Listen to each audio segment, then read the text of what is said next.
Good afternoon, members. Welcome to this afternoon's meeting of Standards Committee. The first item on the agenda is membership of the committee. We have received apologies today from Councillor Eric Firth, and so we'll now take nominations for members to chair the meeting of the committee. Could I propose Councillor Sokal, please? Councillor Sokal, is there a seconder? Yeah, I'll second that. Yeah. Any other nominations? Yep. We all in favour? Sorry, Councillor Lukic. No, I'll sorry. propose Councillor Bolt. You proposed Councillor Bolt. Is there a seconder for Councillor Bolt? I better second myself, haven't I? Those in favour of Councillor Sokal, please. Sorry. Councillor White, you're not able to. You're not, no. So those in favour of Councillor Sokal. Is Councillor Munro not here? Yes, I am. Sorry. Oh, I can't see. Sorry, Alison. We didn't see you. No, Alison, I can't. Yeah. So can I go by? We're voting on those in favour of Councillor Sokal. So Councillor Bolt. Can I just ask for or against, because I can't see all the names faces on the screen. Councillor Homewood. For. Councillor Munro. For. Councillor Sokal. For. Councillor Walker. For. Councillor Lukic. Against. So that's 4 in favour. For Councillor Bolt. Councillor Bolt. Oh, 4. Councillor Homewood. Against. Councillor Munro. Against. Councillor Sokal. Against. Councillor Walker.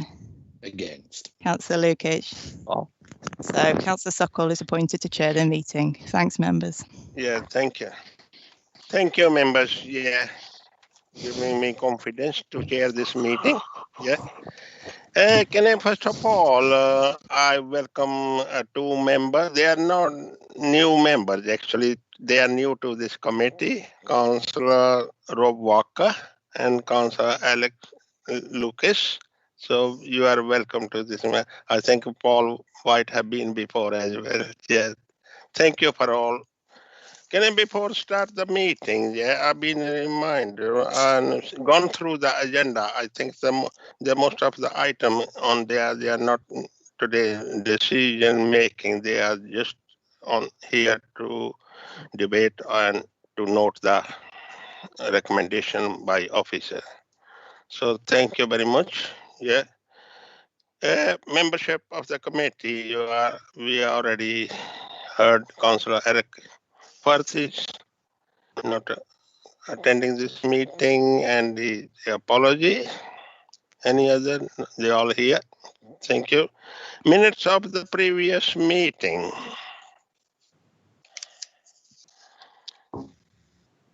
Will someone approve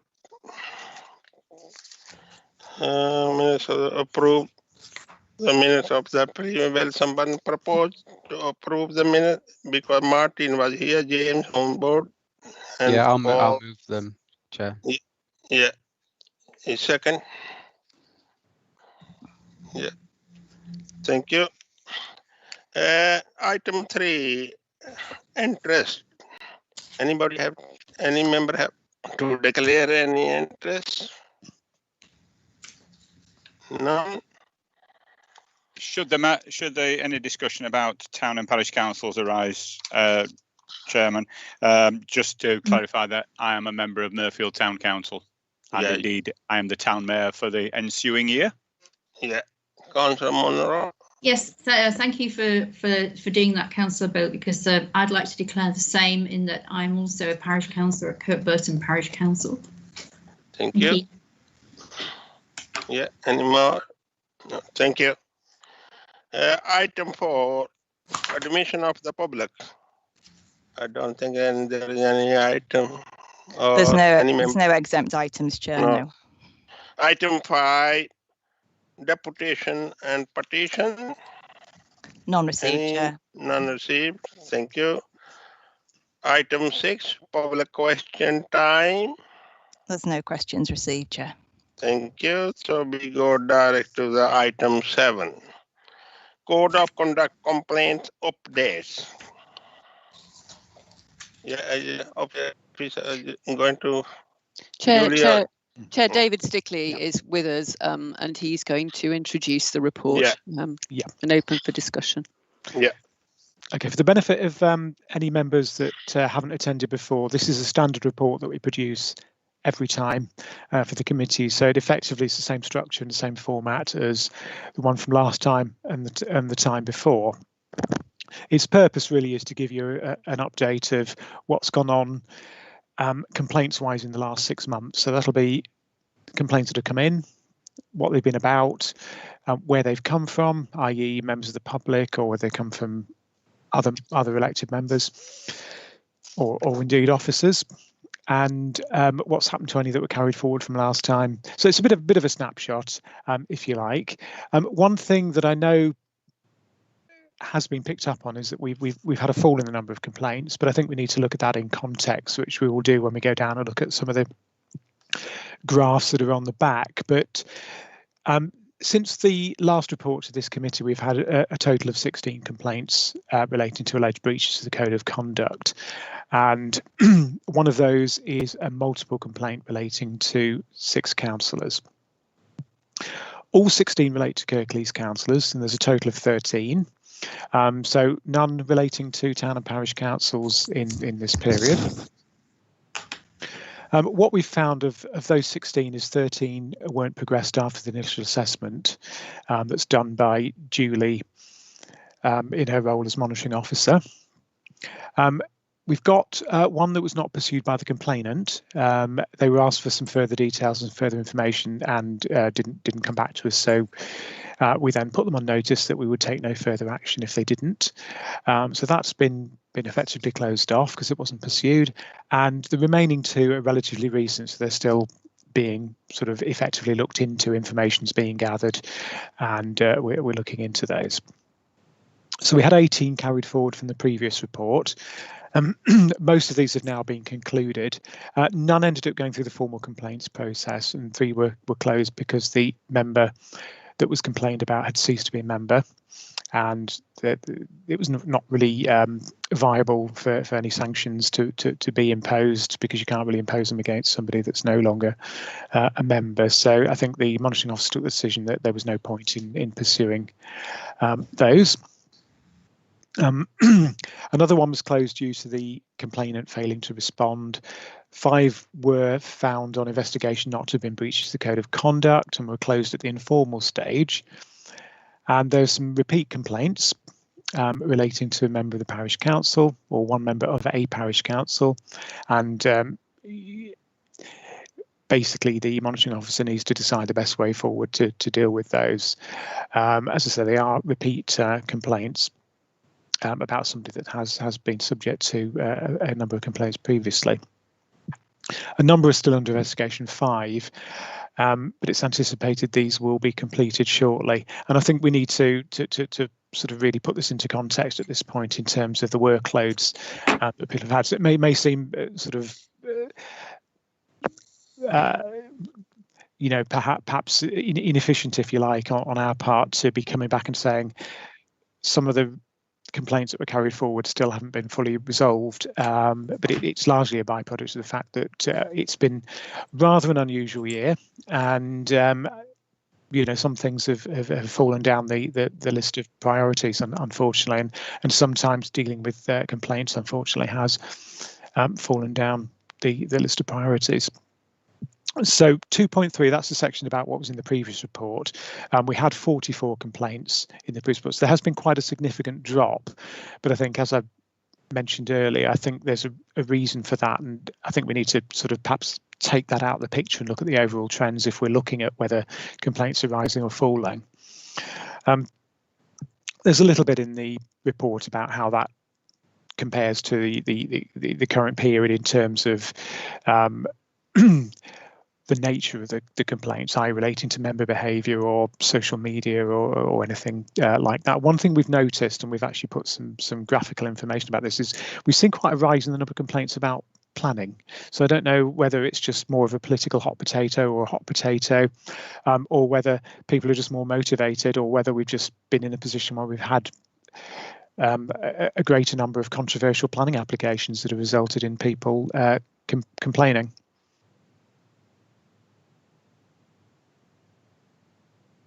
So if we look at the overall trends, I mean, what I've put is 2 periods that we've been reporting on have been skewed by a large number of complaints that were multiple complaints relating to effectively the same. Sorry, Chair, is it worth taking a break and obviously David's got a detailed report, rather than going into the tabulation? If we discuss some of the issues that have been raised, I think it'd be useful.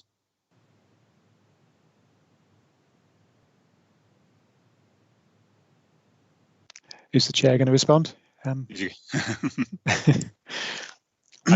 put my hand up to speak, but no. Thank you, Council Board. I think let the officer, David Stickler, to finish there, then we discuss it. Yeah, I wasn't going to say a great deal more anyway, so perhaps we can just have a quick look at the graphic representations and then move on.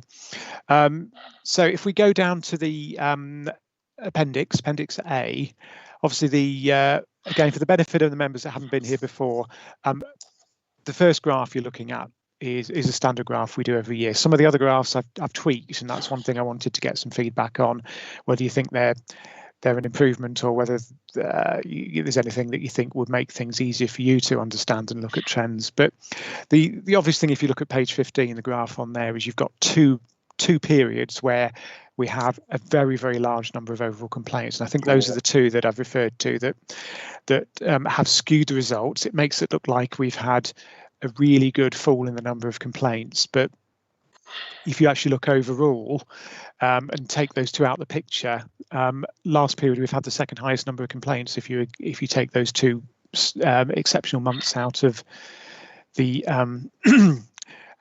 period. So I think whilst we're seeing sort of numbers relatively flat, I don't think we can say they've significantly fallen. If we move down to the page 16, the next graph, that's possibly even easier to see where the overall trends are going. They are overall going up from 6 to 6 to 12 to 14 to 18, and a slight drop to 16. But I think we have an overall trend that the number of complaints are going up. That figure is further split down in the next graph, which looks at the sources of the complaints.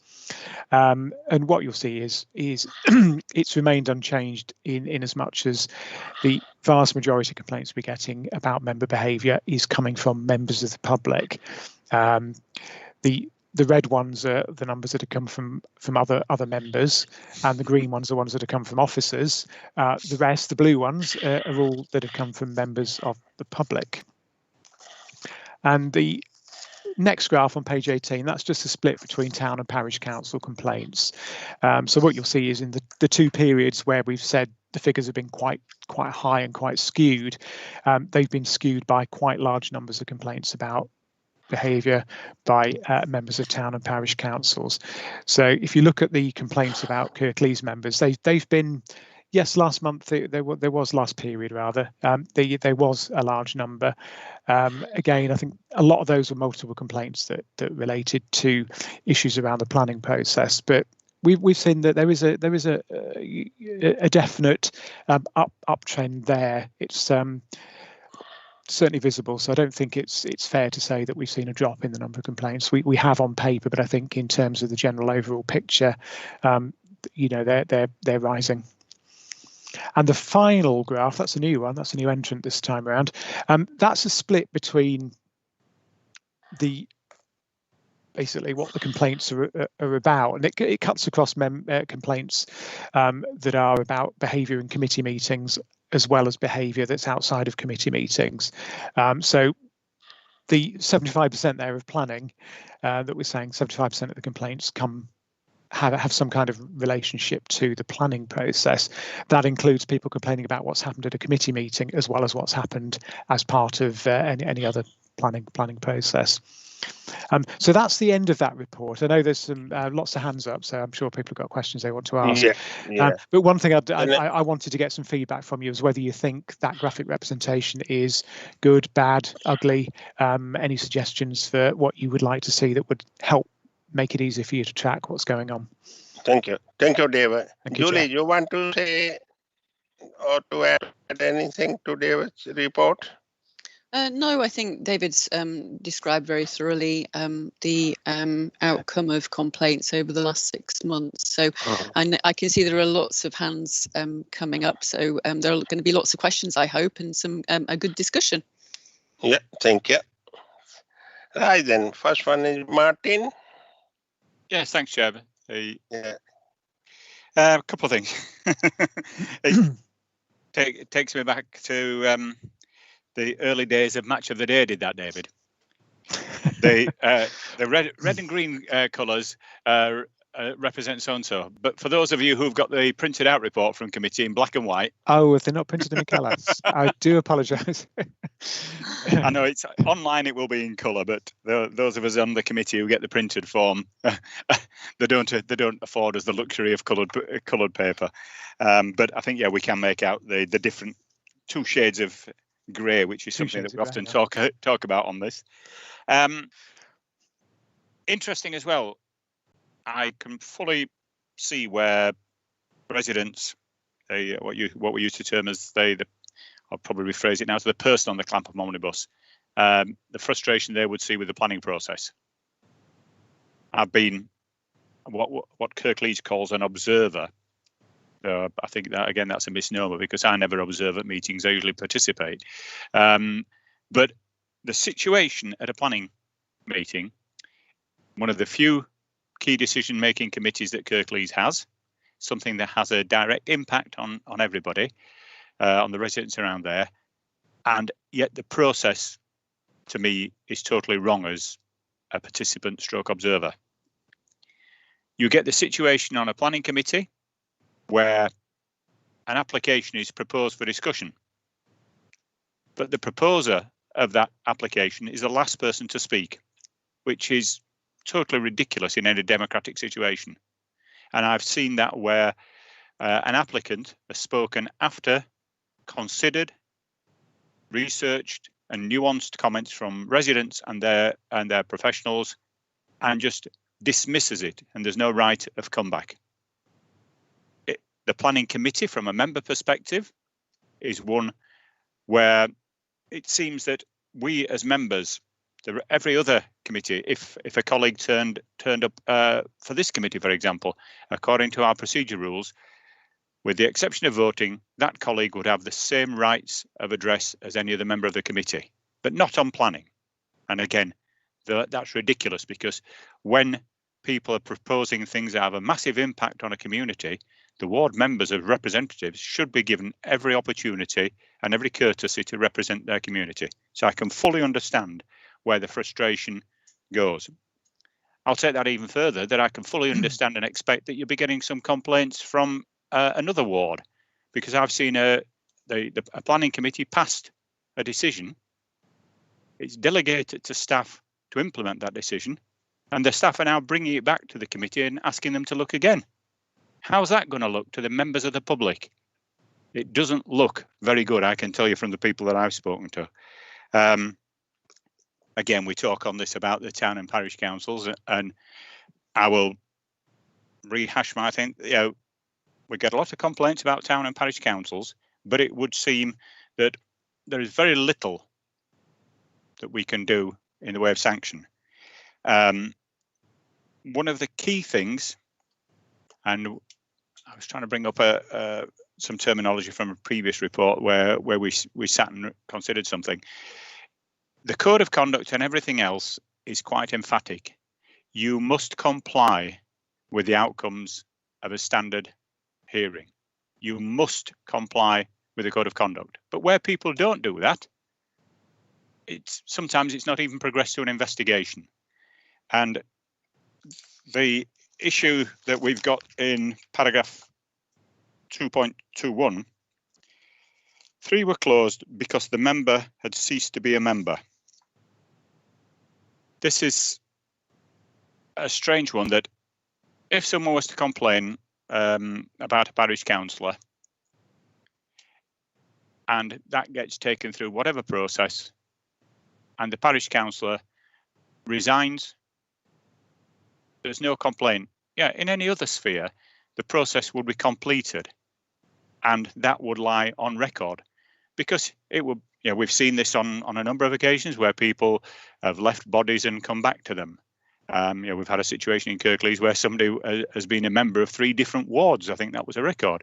But on a parish situation, potentially a member could have a complaint against them, let it go through the process, and then resign. The parish council would then have to either call an election, or if the petition was not signed, they could co-opt. And they could co-opt the same person back on, who would have no blemish against the character and nothing on record, because the situation was dropped once the person ceased to be a member. So I think where we have and to maintain the public confidence, where we have complaints, and where particularly they are founded complaints as against, if there's a clear breach of the code of conduct, that shouldn't be swept under the carpet. If somebody's failed to comply with a standards hearing, they haven't complied with the standards hearing for a start, but failing to comply is itself a statutory breach of the code of conduct, which to me would have been a 2-minute job to go, yes, you breached that. Therefore, we rebuke you, we sanction you. But just to say that 3 formal complaints, we don't know the severity of those because someone has stepped down, I think that doesn't look well on us. But leave that as it is for now, Chair. Thank you.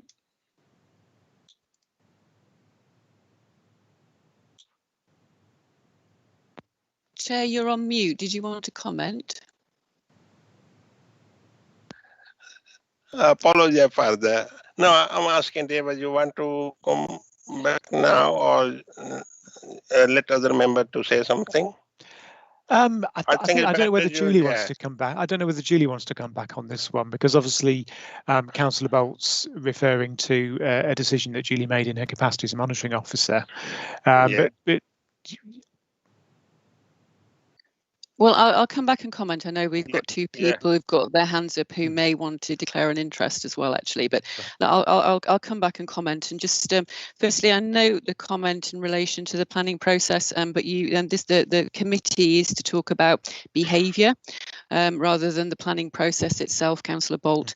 I note your frustration in relation to the planning process.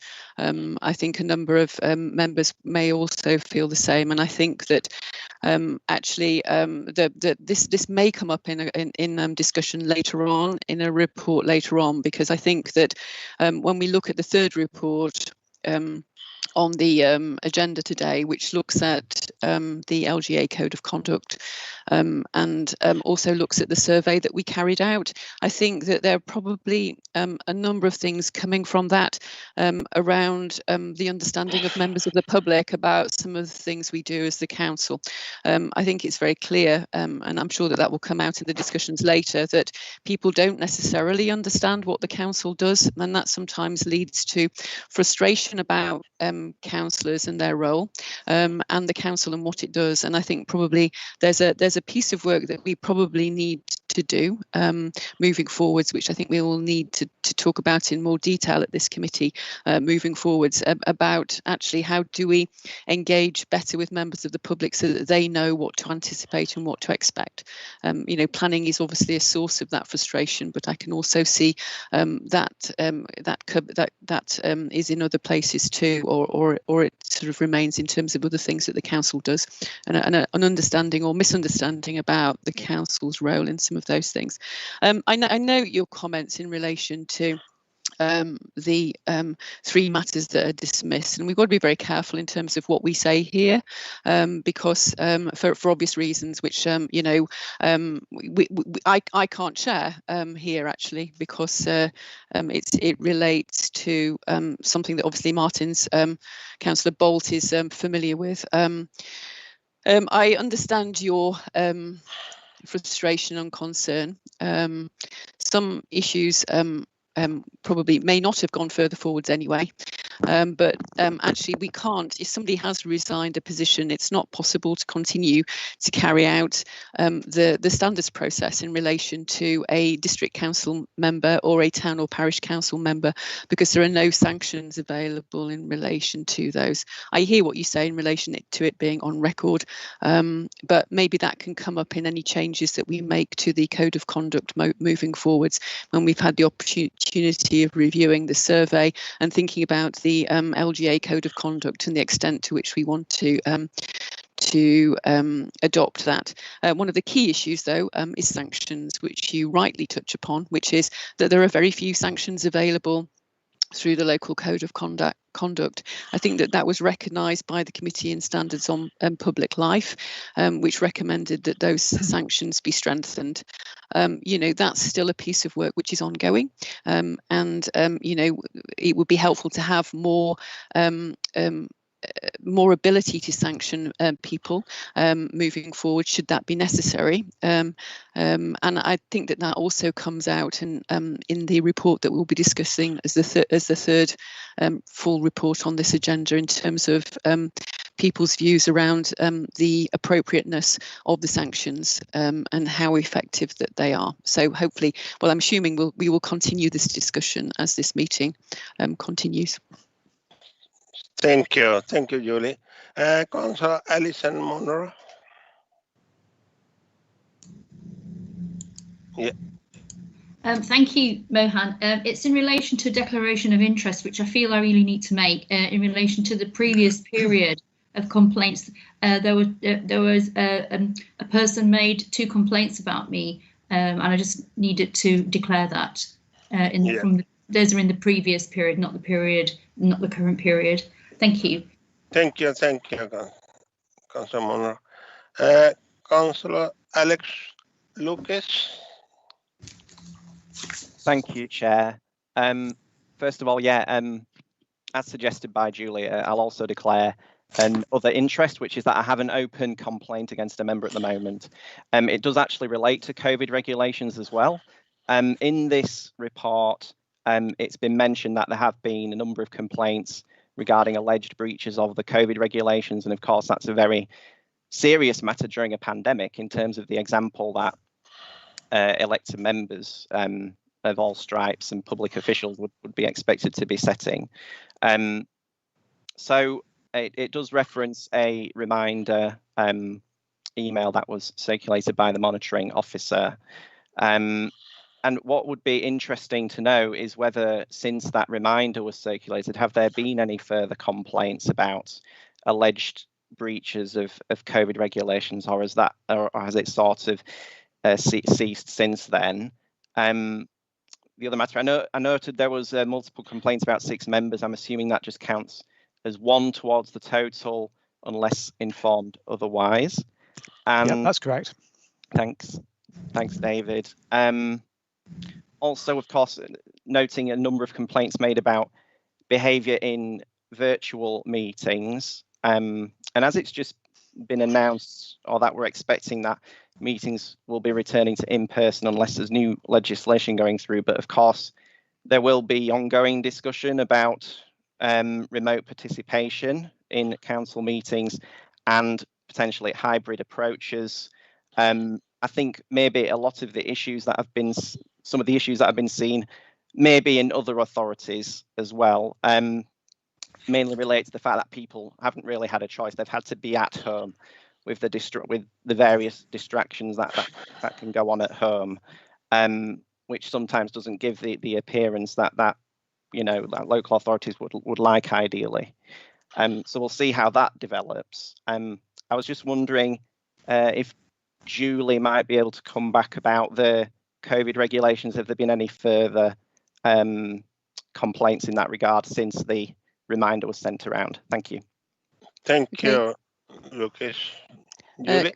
Okay, Councillor Lukic, at the time that this report was published, which was Friday the 19th of March, it was up to date at that point in time. So I was on leave last week, and I haven't checked my monitoring officer inbox since I came back to work today, as I've been in meetings most of the day.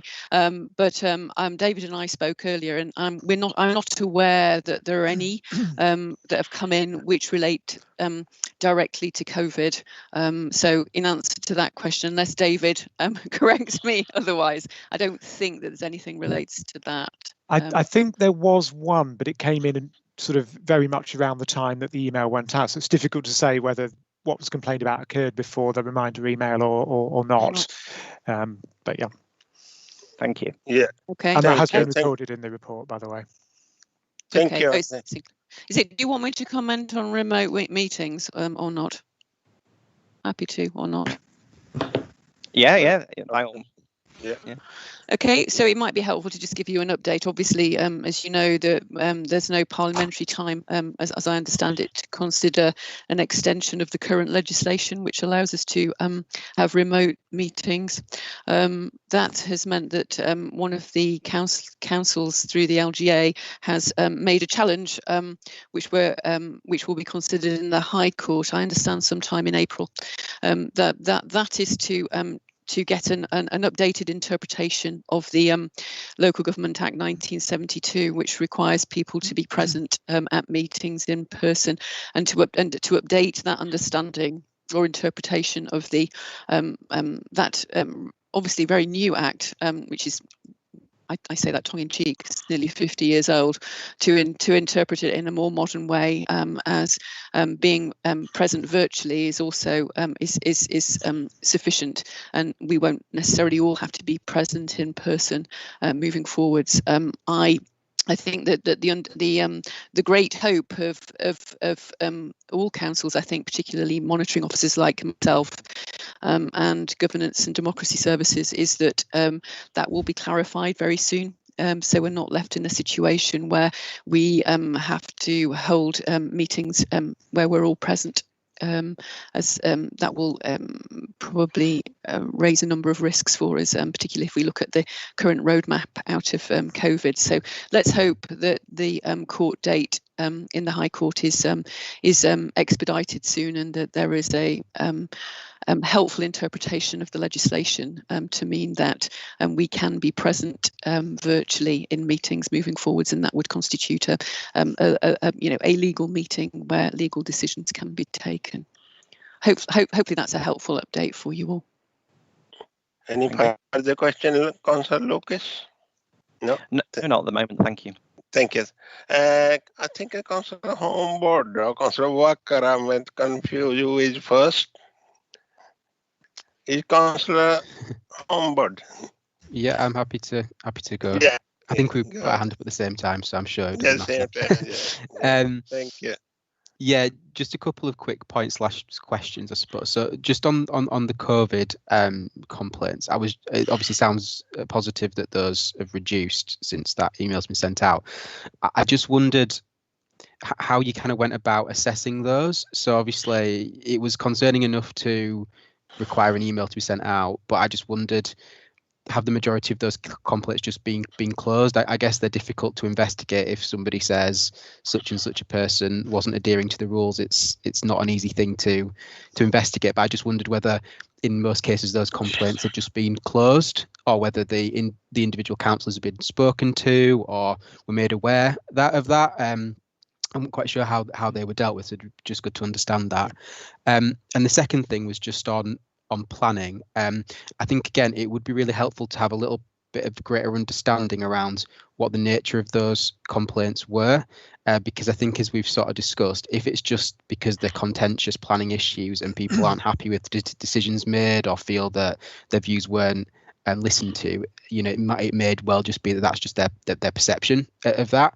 But I just wonder, if it's going into things where people feel, for example, that interests weren't disclosed appropriately, or that sort of thing. I think there is, I know as a member of a planning committee, it can be quite unclear when you have an interest, when somebody's maybe referred something to you. Some members refer items to the committee for decision that they're sitting on. So I would just be interested to know if there's any of that nature, that maybe that needs to be part of the planning training or some updates that are given to members, just to make it clearer maybe, because I think that would be a concern if people feel that people are predetermining decisions. That sort of thing would be where I would see an area of concern. Thank you.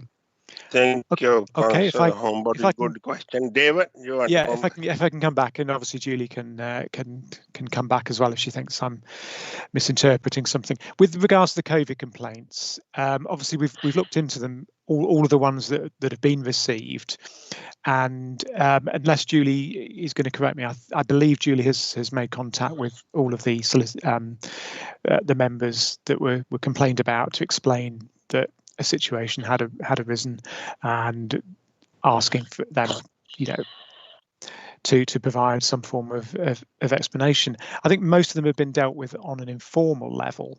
I don't think any so far have or are likely to go through the full complaints process, but certainly if there's evidence that people have breached the regulations that were in place at the time, then that's something that will have been pointed out to those members, and there will be some suggestions on basically making sure you comply with the regulations moving forward. It's not always easy. The regulations change reasonably frequently. I suppose it's possible for people to inadvertently be in breach, but certainly where there's been evidence that people have, for example, posted photographs on social media that other people are saying is evidence that there's been a breach. We've looked into those, and as I say, most of them have been resolved on an informal level. Now, with regards to planning, I think the key thing here is that we said we've had 75% of the complaints this period have related to planning, but we've also said that I think of the 16 complaints we've had, 13 have been closed without any formal action being taken. So I think that's pretty indicative that, I think, as Councillor Homewood suspected, these are all about people being either unsure about the process, unsure about the rules, or simply just there's been a decision they don't like, so they want to complain about it. And I think a lot of them, I would say, have fallen into the that category. It's been a controversial decision that people haven't liked, and people have just said, oh, I want to make a complaint about a member, but they've been largely without foundation, because, as I say, the fact that a decision's made that you don't agree with is not the same thing as saying you have a valid complaint against a member who voted for that. It has to relate to the code of conduct, and there has to be a breach of something that a member's required to comply with in the code of conduct. Simply saying I don't like the way a member voted is not going to be grounds ever for a complaint to be founded. So I think in answer to that, yes, I think there are issues around perceptions as well about the roles of both elected members who are committee members making decisions on planning applications, but also around the role of ward members who may be contacted by constituents and asked to make representations about, perhaps even the level of power they have in the process. So yes, and I think as Julie alluded to earlier, I think there are some things that have come out of the survey which we're going to discuss about the perceptions of members of the public as to how the process works and what they can expect from their ward member if they've got an issue with regards to planning. So Dave, the complaint from the members of the public are not about the process of planning. It's complaints are against behavior of members or shouting and other things, not the process of planning. They can be very confused. We've had complaints that have related both to on the same planning application or the same planning decision, where we've had complaints about officers, and we've had complaints about members of the committee, and we've had complaints about ward members. So it cuts across. But I think the pattern is, if there's a controversial decision made that people don't like, then they'll complain about everything they can complain about potentially. So we'll see complaints about, somebody saying I spoke to my ward member and they didn't stop the application, or the members on the committee voted for this and I don't agree with how they voted and I want to complain. Or you'd have people saying that the officers hadn't done their job properly. So yeah, it's an emotive area, and I think we're recognising that it's an area that people do feel strongly about. Particularly if we're looking at the local plan and permission to build housing, then it is something that I think people's emotions do get up. Thank you. Julie, you want to add something? Just only a sort of a couple of small things actually. I think one of the COVID related complaints is still yet to be decided. So but I agree with what you said. It's very difficult sometimes to look at some of those things actually, particularly when you're looking at some of the things that we've had complaints about from members of the public who see a photograph or see a representation on Facebook or social media and so forth. So it's a difficult one actually in terms of perception about whether someone's breaking rules or not. But there is one outstanding. Just in terms of planning, I think it's really helpful to have provided all of that information, and I think that there is a piece of work, as I've already alluded to, which I think we need to do around members of the public and their understanding of the planning process, because sometimes that's the only way in which members of the public engage with the council, and actually it's quite a frightening experience. I think it's frightening enough probably having to attend planning meetings when you all met in the council chamber, but I think it's also quite strange probably meeting virtually like this as well. And joining the meetings. So I think that there's something that we need to do there, and I think there's something that members also have some ownership of as well, in terms of how you your role in relation to that, and how you inform members of the public about what that is, and what the process is, and your involvement in it. Whether that's as a ward representative or somebody who's on the committee. I think there's probably some training that we need to do. I think, as you've already alluded to, Councillor Homewood, around members and some of the issues that you've mentioned around predetermination and declaring interest and things. But generally, I think we need to have much more transparency about the process, how it's used, and we have some really helpful guidance online, but also available in other places, so members of the public are aware of what it means, and how decisions are taken, they're linked to the local plan, all of those things. I think it would be helpful perhaps to do some of those, to do a piece of work in relation to them. Just can I say one more thing as well? So you'll also be aware as members that I've also written to you in relation to behaviour on screen, because people do see you more on screen like this. If we were in the council chamber now, I know that we didn't have standards committee meetings in the council chamber, but if we were being recorded there, not everybody's face would be visible on screen. And particularly in long meetings, planning meetings, it's actually really difficult to be on screen, not have a cup of tea. Maybe your facial expressions can be misinterpreted by members of the public, and so some of the complaints have referred to that kind of thing. When you're on screen for 3 or sometimes 4 hours or even longer for planning meetings, in particular, it's quite difficult sometimes to hide some of those things that you might be able to stifle a yawn if you're in the council chamber, because you won't be on screen, but it's more difficult to do that here when members of the public can see it. So there have been some sort of things that we have raised more kind of issues for me to talk about with individual members around behaviour on screen in relation to virtual meetings. Thank you. Councillor Homewood, you want to come back? No, thank you. Councillor Walker. Right, thank you. Yeah, I wanted to, my comments really are about planning related issues as well. I agree that planning is extremely emotive.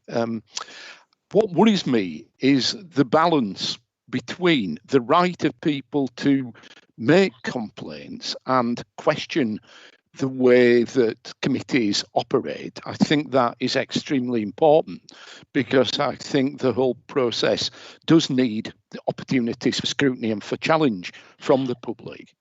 But I do worry about the way that complaints often can be made if somebody just does not agree with the decision that's made.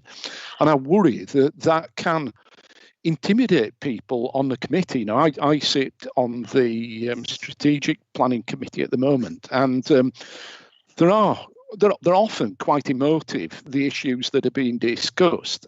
And I think it is difficult anyway for members of committees, but I think it can put them under extra and unnecessary pressure if they feel that if they vote in the way that they feel is correct in terms of the planning case, that they will be attacked about that. And I think that especially becomes the case when things become politicised. And planning committees are like things like scrutiny committees. They're not supposed to be political, but the reality of it is they are intensely political.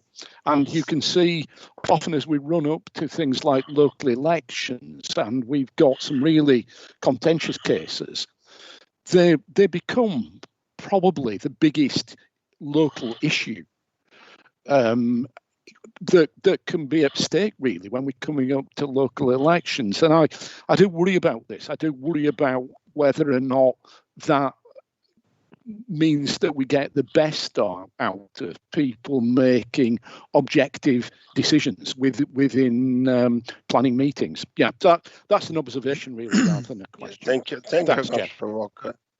Deva, Julie?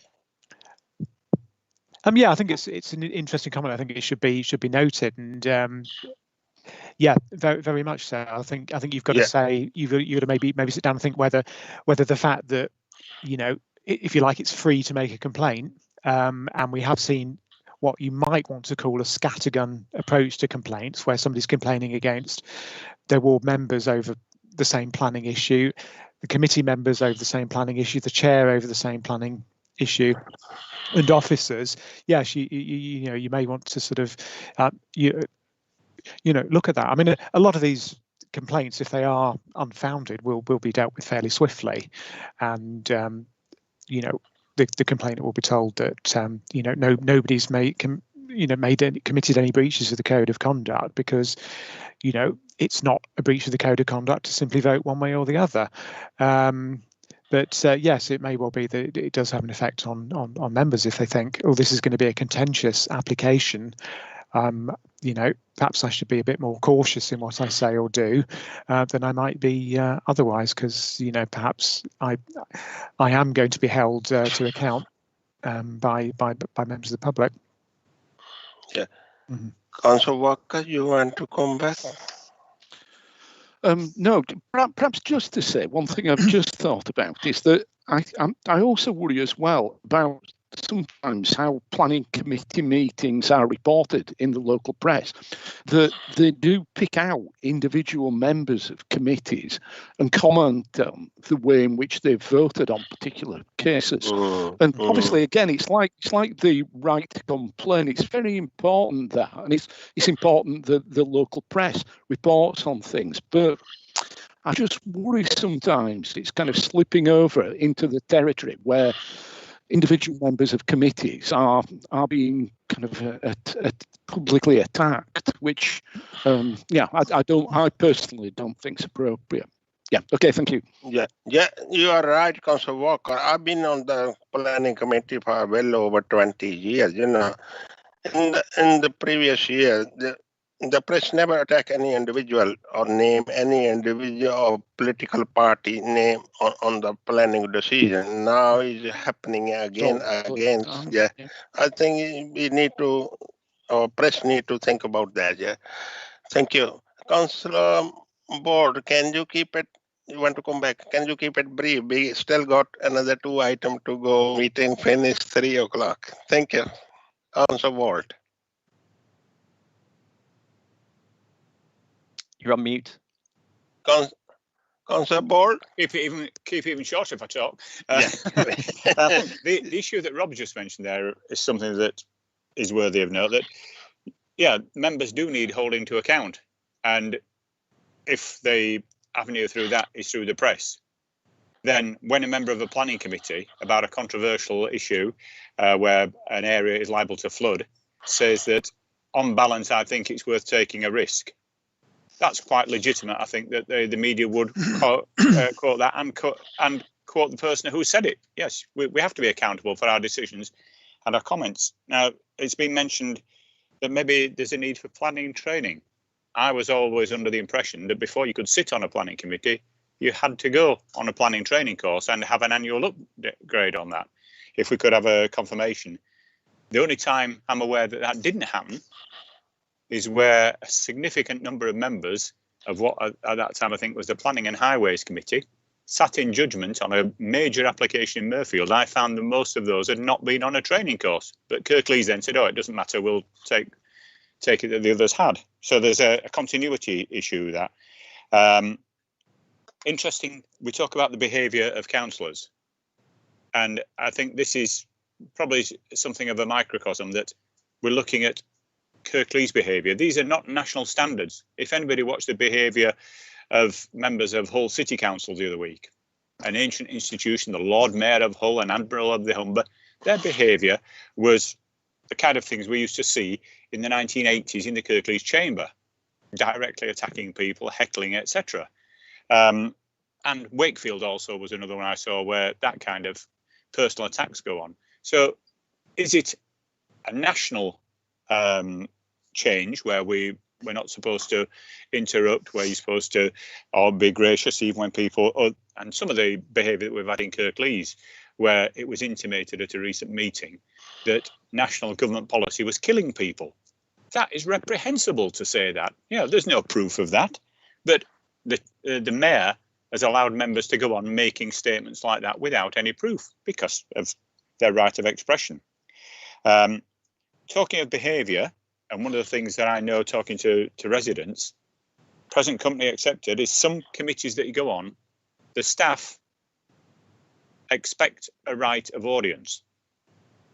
Chairman, you quite rightly call members of staff in to speak, and the officers here wait until they're summoned. On some committees, you can see that members of staff speak because, Chair, can I just say, well, no, you would indicate, and that is again a behavioural issue. If members started interjecting, there would be complaints. And I think there has to be that officer member understanding that if you're on a public committee, you wait until the chairman calls you in. And as I remember, Chairman, some of our former colleagues quite robustly saying to people, they don't have the right to speak here until I call you. And I think that's what we have to remember, that officers are there to advise. And some of the advice that we've seen, and I think colleagues on strategic planning will have seen this, where the members of the public have intimated that it's almost as if members are being directed how to vote. And if their vote is not, if it goes against the recommendation on the paper, they're almost being challenged. Now, again, for the purpose of democracy, a recommendation on a paper doesn't exist formally until it's been proposed. So if a committee decide to amend a recommendation, that's their perfect right. The recommendation per se doesn't exist until it's been proposed. And we've seen it where amendments have been proposed and staff tell the committee that they must take the initial recommendation before the amendment, which again is totally out of sync with everything else. So I think we need to have a view and a review, and I would welcome a review of particularly the planning process, because over a year ago, Murfield Town Council wrote to Kirklees and asking for an independent public commission like we have the Climate Commission, like we have with hospitals and things. And I don't believe they've even had the courtesy of a reply to that, Chair, as far as I'm aware. But this, as members have said, planning is something that the public interact with, feel very strongly about, and it behoves us as the planning authority to make sure that those members of the public on that engagement have got every confidence in the procedure and those involved with it. Otherwise, it's to the detriment of all councillors. Thank you. Thank you, Councillor Bold. I don't think as a planning committee, Councillor Bold, members are asked to vote. so and so against, or it's a recommendation, officer recommendation. There is office, it's a member's judgment. Yeah, when they come to the decision to vote against or vote in favor. So thank you for your comment. Any other members you want to say? No. Yes. Thank you, Julie. You want to come back? Could I just comment? And obviously, we've focused quite a lot on this item of the agenda around planning. This is a standards committee meeting, and we're talking about standards and complaints about members. And obviously, we've noted that planning has been the source of that, and there is a piece of work, or several pieces of work, to do in relation to that. But this isn't the time or place, I think, to sort of talk about planning as a whole. It's about sort of educating both members of the public and officers in terms of the way that those will work. In terms of training, yes, there is a requirement to do training, so you're not allowed to join the committee unless you've done training, and then there are annual updates in relation to that. In response to your question, Councillor Bolt. Okay, thank you. Yeah, thank you, Julie. Can we move to item 8, please? Yeah. To a report, cases and new updated. Yep. Is it David? It's me again, I'm afraid. I'm going to get bored of the sound of my voice in a minute. Again, for the benefit of members who are new to the committee, this is another standard report that we do every time. It's just a sort of roundup of what's been going on in the, if you like, the wonderful and wacky world of standards outside of our immediate area. So we generally look at what's going on in sort of the devolved nations. They have a much more structured approach. So they still have standards boards or basically something that is a standards board that might have a different title, and they report centrally. So they're quite a good source of information as to what's been going on in Scotland, Northern Ireland and Wales. England's a bit more problematic. There's no absolute requirement for anything to be published, so sometimes it's quite difficult to find out what's been going on standards-wise at various councils up and down England. But we do keep our eyes on news items, and things do turn up from time to time. We put all these into the report. We also look to see if there's been any developments in the areas of case law that might have an effect, and we also keep an eye on what the Committee on Standards in Public Life are doing. We keep hoping we'll go back to their website and find that they've got a positive response from the government on the January 2019 report. So far, again, I think that's another one that's fallen victim to a lot having happened since January 2019. That's been taking up a lot of parliamentary time. But so far, there's nothing to report on that positive. So the government haven't had time to formally respond. I mean, clearly there's an issue that I think Julie's alluded to earlier about the fact that the one thing that there is a gap in is the level of sanctions that can be applied. And one thing that comes through, I think, in the report, is the one thing that comes through bigger in this report than anything else, is that the devolved nations do have appropriate powers of sanctions, and they do use them. So you will see the Scottish Standards Board suspending members, and you'll see that across Northern Ireland and Wales as well. Going to get back to the report. The first section, news since September 2020. So all of the stories that we've looked at are in the appendices. Some of them have been highlighted in the report itself. Obviously, closer to home, we've got a Calderdale councillor who was criticised for comments he made during the school meals debate. And it transpired that he'd been expelled from the Conservative Party the previous year and was sitting as an independent. Cheshire West reporting that complaints about town councils were their highest since 2015. So they've obviously seen a rise in reports complaints about town councils, and South Tyneside Council have also reported a surge in complaints. I think we reported on that last time, and it's clearly something that's a problem that isn't going to go away. Again, what they're saying is, and this is maybe something we've alluded to in our previous report, is that a large number of complaints, but also equally a large number that had no basis. So it's people perhaps complaining either for the sake of it, because they just want to complain about somebody, or they're mistaken about the basis on which they can make a valid complaint. And some councils have actually recruited extra staff to deal with the number of complaints they've got coming in. So, you know, we're by no means a sort of bad example here. Again, there's a lot of stuff about virtual meetings. December 2020, a meeting of the Brighton Hove Council had to be stopped because of things that were whizzing around in the chat. So it was things that weren't seen by you know, ordinary members of the public tuning in to watch the council meeting, but there was stuff going on in the private chat that was wholly inappropriate. It resulted in the meeting being stopped. So that's an example of when you've got issues with the chat that are causing problems. And again, Julie's alluded to the fact that if you're in a committee meeting like this or a council meeting, you're potentially on screen the whole time. We got online meetings as another source of complaint, people yawning and not paying attention during an audit committee meeting.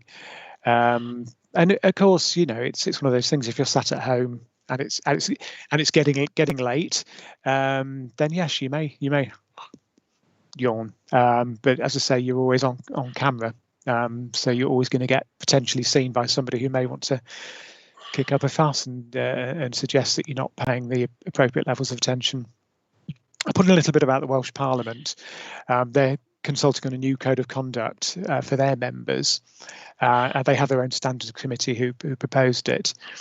The reason it's in there is because they've come up with a new principle they're calling respect. So that may be something that potentially could filter down. It may be something that other people want to look at.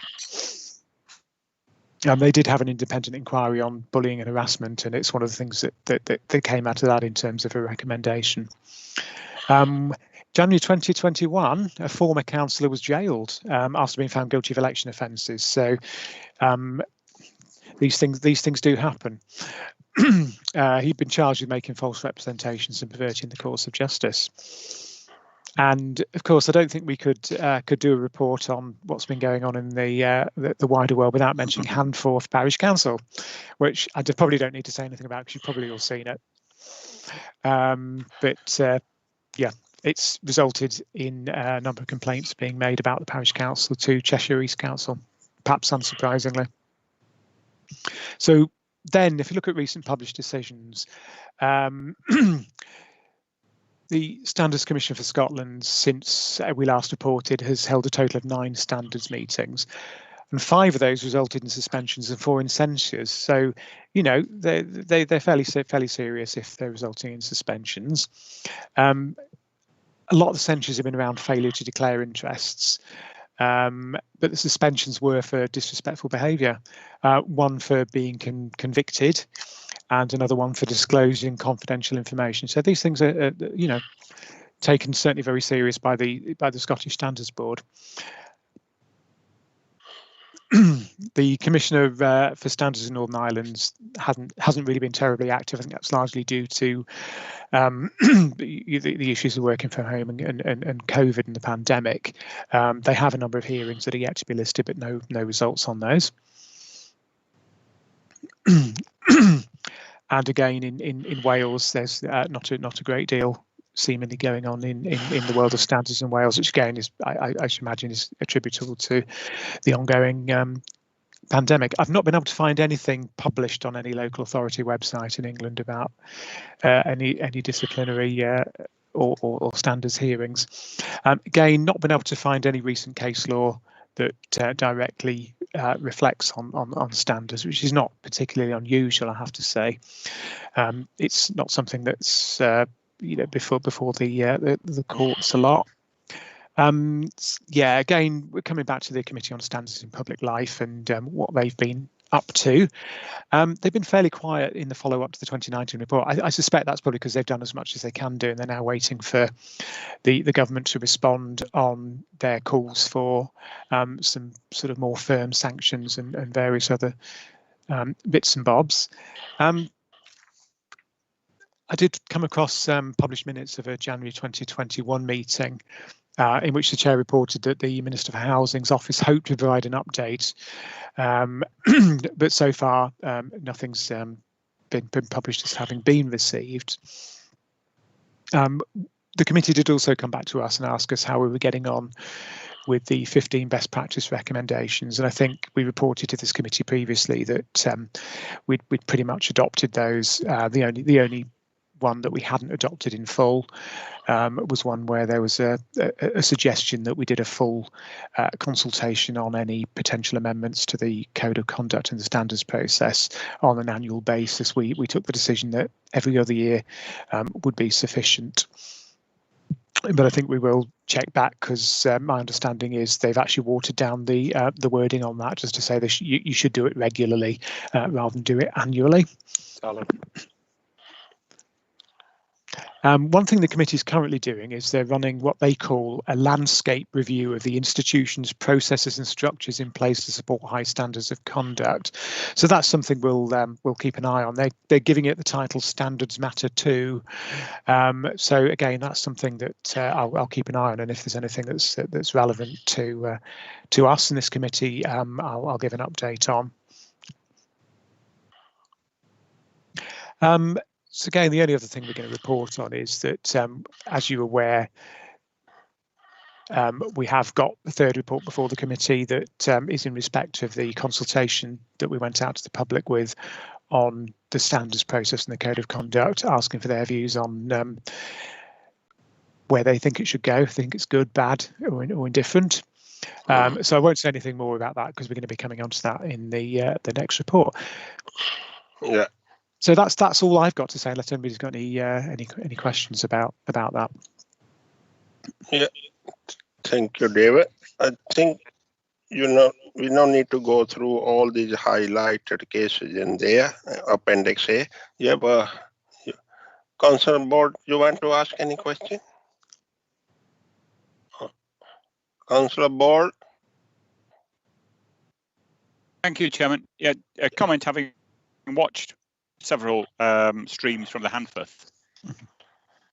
I was very concerned by the behaviour of the Chief Officer of their equivalent to the Yorkshire Local Councils Association, Jackie Weaver, by muting elected members and refusing the chair and the deputy the right to chair the meeting. I think she overstepped the mark, and her behaviour led to the situation that we saw.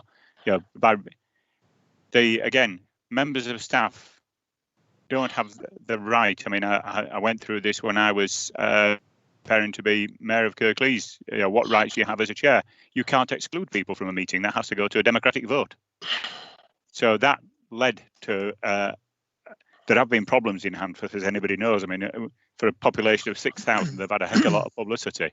So that was an interesting one. But yeah, as you say, there are some serious breaches in here, which again, it must be reflected that Kirklees, touch wood, thankfully seems to have, we can have a robust debate, and subsequently, I think, provided that people are allowed a robust debate but don't get personal, it should be okay. Thank you, Chair. Thank you, Councillor Board.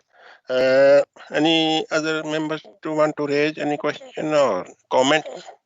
Yeah, Councillor Lucas. Thank you, Chair. Just a very brief comment, really, on several of the cases caught my eye. But the one I'll mention is with the tweet about cycling by a cabinet member who basically jumped from their post immediately before they were going to be pushed out of their post. And it's interesting to compare. Obviously, that is a special responsibility, but obviously losing that post carries a financial penalty.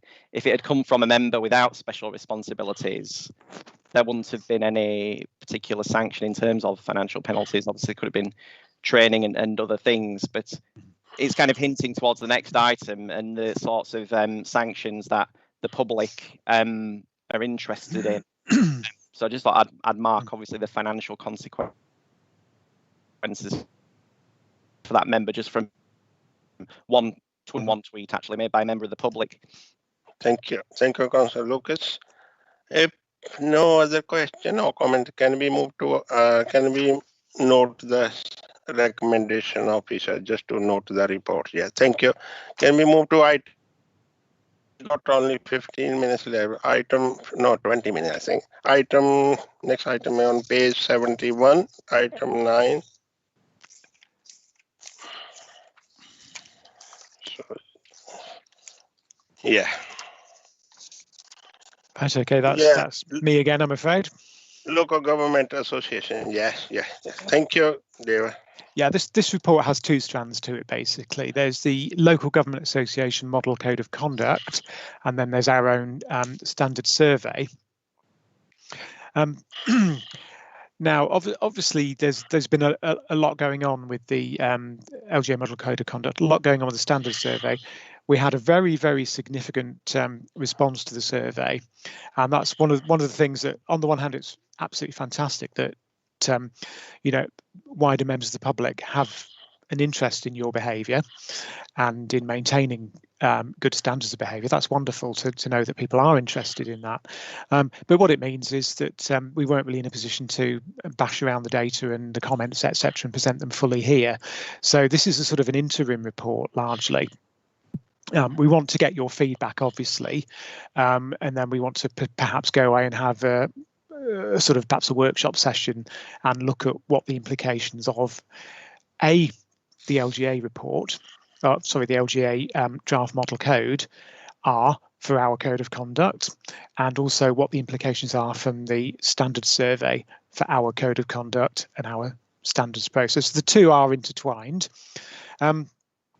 So really, this is just to sort of give you an update on where we are with the LGA model code of conduct and the standards survey. It's not intended to be asking you to make decisions, but depending on how much time we've got, we can have a debate. We can talk about the issues that are thrown up, but obviously with a view to coming back and sort of when we've had a chance to have a more of an in-depth look at what people are saying in terms of the comments that they're putting to the questions in the survey.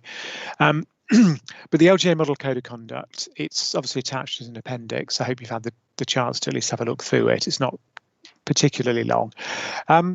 It's one of those things, some people seem to love it. Certainly some of the West Yorkshire local authorities adopted it in full. And some people seem not to like it. So it's maybe, I don't know, a bit like Marmite, you either like it or you don't. I think the most obvious difference is that it's written in the first person. So instead of saying members should and members must, it's saying I will, as a member, do this, I will do that. Again, I guess that's something you either like or you don't like, but it's a matter to have a debate on as to whether we think that's a better approach for Kirklees, or whether we think our approach is a better one. There's also the debate to be had about whether we should adopt it in full, adopt it in part, or carry on with tweaking our own code. So there's a number of options that are open there that perhaps the committee needs to go away and have a really good hard think about, and then come back and formulate some ideas about what you do think, and then sort of give some instructions to Julie and I in terms of any redrafts or anything that you feel needs to be done. And one of the things that came out of the survey, we asked structured questions. I mean, I hope you all completed the survey, so you've seen the questions we asked. And we also asked more open questions, which we're asking people for their views and their opinions. And a lot of what's come out of the views and opinions is interesting. Again, we're harking back to, we were talking about sort of planning and people's perceptions. I think one thing that came across quite loud and clear was that a lot of people who responded weren't 100% sure of what the wider council does, but also more importantly, things like the role of committees and what committees do, what powers they have and what they can do and what they can't do. So I think there's a wider piece of work that can come out of that, which is all about, I suppose, raising people's awareness of what the council does and how the council operates, and whether that's just things like making the website more accessible, or whether it's something that we can do sort of via sort of the work with the sort of democracy team, whether we can help, with work with town and parish councils to get a message out there about all the positive things. I mean, but somebody did say, I mean, it is something, from the very beginning of your life to the very end of your life, the council are there to support you and help you and provide you, with services, and it's really important, I think, and it's a good opportunity as well, I think, for the council to sort of stake its place as the most important organisation in people's lives locally. But I'm probably rambling on a little bit. Yeah, thank you, Dave. Councillor Homewood, you want to make comments or ask questions? Yeah, thanks, Joe. It was just a quick comment. Please, like you said, I think we do need to actually, particularly the survey results, I think we need some time to actually discuss those properly, where we've got enough time to do it. But I think my kind of thought looking at it is, and I appreciate if you ask the question, when have councils behaved badly, we're obviously going to get those comments back, and they're going to be sort of the type of people that were responding to this were probably responding because they'd had a bad experience. So it's hard to obviously quantify, but one of the things that I just think we need to look at as well is not just in context of the code of conduct, but then obviously the application of that, and what supports that, because the concern I had looking at the comments was the comments that were made by council officers about behaviour of councillors, and that's a real problem because the number of responses to that were quite concerning. Some of them were very serious allegations, and some of them were just more around sort of rudeness or not feeling appreciated. And I think we need to do some work on that on both sides, because I also felt reading some of the comments that there was a misunderstanding, I think, as well from officers of the councillor role. I saw some criticism that councillors had overruled a decision at a committee. Well, that's the reason that it would have been at a committee. How many dare they? Yeah. Well, and also I noticed that there was some, some who said, well, I'm not happy that a councillor has gone above my head to look at an issue. Well, again, as a councillor, I think if the process isn't working, we're there to challenge the overall process and the decision making of that, and whether that be a cabinet member or a senior officer, that's the right thing for us to be doing. So I just think there's a whole bit of work there to do around that officer-councillor relationship on both sides and understanding what the expectation is. So if we could look at that as well as part of that discussion, I think it'd be very helpful. Thank you, Chair. Yeah. I mean, obviously, Chair, if I can come in, we do have the member officer protocol, so maybe we need to do a bit more work around that, make that more either accessible or publicise it better on the internet, so officers and members can both be aware of what's in it. Yeah, we need a training on member officer and elected members training on their working relation. We used to have a few years back. We had some training session on to improve the relationship with the officer and the elected member, but we haven't done because we've been going through under this COVID-19 situation. So we need to think about a near future. Councillor Monroe. Thank you, Mohan. Thank you. Yes, I just wanted to say, obviously, I've read through a lot of the comments, and I was quite shocked at some of them. But I gained a lot of objective light. So what I was thinking about was, I think councillors ultimately need to be perhaps clearer with the public. I think we need, as we need to be responsible to be much clearer with the public in what we're telling them, so that there is more clarity and they understand the situation more. I think that's what came across to me anyway. Whatever the complaint is about, it seems to me that some of the complaints where it was just a lack of understanding, really, or it's been the meaning has been lost. So I think as councillors, we need to do more work on underlining the response that we give and make sure that they've actually, if we've emailed them and given them a reply, then and say, please come back to me if you feel like you don't understand, and I'll explain it more. I'll be happy to explain it more. I think we need to do more of that. I think that would be really helpful. Thank you, Councillor Munro. Councillor Lucas. Thank you, Chair. Yes. I definitely concur with a lot of what's already been said, particularly about the comments from council officers, which were very disheartening to read, actually, and it just made me think. So we shouldn't have to be getting sort of months or years later and doing a survey to hear about these things. I think we need to, do what we can to empower officers to report instances when conduct falls short, and hopefully, you'd imagine that the vast majority of these can be resolved informally, hopefully, and before the same behaviour is repeated and more officers are on the receiving end. I think that there's definitely something that can be done there to encourage officers to raise concerns, and that would just help to generally drive improvements in standards.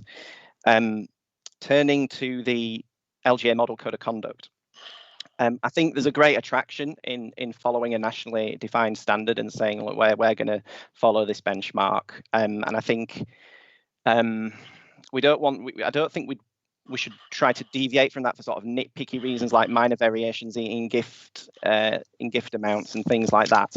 The third person thing, I do have some issues with. I think that it being written in the first person actually can make it more difficult for members of the public to understand kind of how to express their complaints or to understand where a councillor might have failed, where not met the code of conduct. So it might be the case, if we did choose to adopt this as written, it might be the case we might want to produce a sort of a supplementary guidance document for the public, transposing it into the third person and saying, look, these are the things that councillors have signed up to uphold, just to sort of help them in if they do have to make a complaint.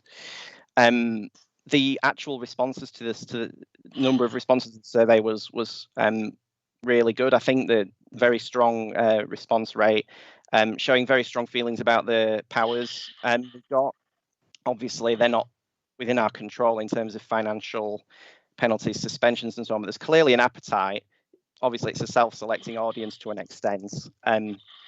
Pointing out, one of the cases in the early report from Wales, when there was a suspension of a council leader for 7 months, and the public would probably feel that there was proper accountability in that case, and here it would be a lot more difficult to maybe achieve that sense of confidence among the public. But I really do hope we can do more to reassure officers in terms of raising when they've got concerns about conduct. So, yeah, the worst thing that could happen would be to ignore that from this survey, I think. Yeah, thank you, Councillor Lucas. We are not going to adopt the model code of LGL like Calderdale and Leeds and other Wakefield. They are adopting, or they are recommending to adopt. But we are good in Kirklees. We're giving more time to members and officers to think, then we come back to make a decision. So it's good. Any more members? David, you want to come back? No, but I noticed Julie's got a hand up, so it might be. Julie, sorry, Julie, I didn't yeah. see that. Yeah, Julie. No, that's no problem, Councillor Sokol. I was going to say, it's helpful to have the comments from members. And there is some. I think the report highlights some pieces of work which we need to do. The member officer piece of work, which both Councillor Homewood and Councillor Lukic have commented on, I think is a piece of work that we probably need to review. So we did something on this about 5 years ago, and I know that there was some training on it, but we perhaps need to update it. And I think there's an opportunity as a result of this, to have another look at it and think about what we do moving forwards. I thought that the number of comments that we got back was great. Actually, I don't think that we anticipated we would get this many, so that's really positive. And I know that you know, a number of you have commented on some of the sort of more negative comments made by members of the public, but actually there's a lot of really positive comments as well. You know, so people filling in the survey were asked to comment on whether they'd had any less good experiences with members, and also to comment on when they'd had some really positive experiences. And actually, there were a lot of really positive things I think that we can take out of this moving forwards. But there is a piece of work, I think, a more in-depth piece of work that we perhaps need to do over the summer period and before the next planned meeting of standards. And it would be, I think, perhaps helpful to have a workshop where we invite members of standards, probably group business managers as well, who are involved in discipline in their groups, the independent person as well, so Mike, and perhaps others. This is perhaps one for further conversation, but maybe involving some of the town and parish councils as well. We haven't talked a lot about that, but one of the questions was in relation to town and parish councils and the fact that the monitoring officer principal authorities is responsible for dealing with complaints relating to town and parish councils in their area. So it might be helpful to engage with them as well as part of that workshop. So if people are in agreement to that, I was going to suggest that we set something up once we get over the election period and into summer, and we look at we ask ourselves some more in-depth questions about what this shows us, and perhaps kick off some more pieces of work, so including sort of some education pieces, some pieces around member officer protocol. There's some themes coming around this, around social media profile and other things, and some of the issues we've talked about already around understanding of committees and decision making. But I just thought it would be helpful to comment on that. You know, we got halfway results in relation to the feedback from this, and we were David and I were incredibly pleased and surprised by the feedback. Actually, it's really positive, and there's lots of data there that we can use to inform what we do moving forwards. So thank you for everybody who's filled it in as well. Actually, thank you. Thank you. If there are no more members to ask question or comment, can we note and thank those public members who took time to complete the survey. They done a good job. Yeah, thank you very much. Yeah. So I declare meeting closed. We're just in time, 3 minutes to go.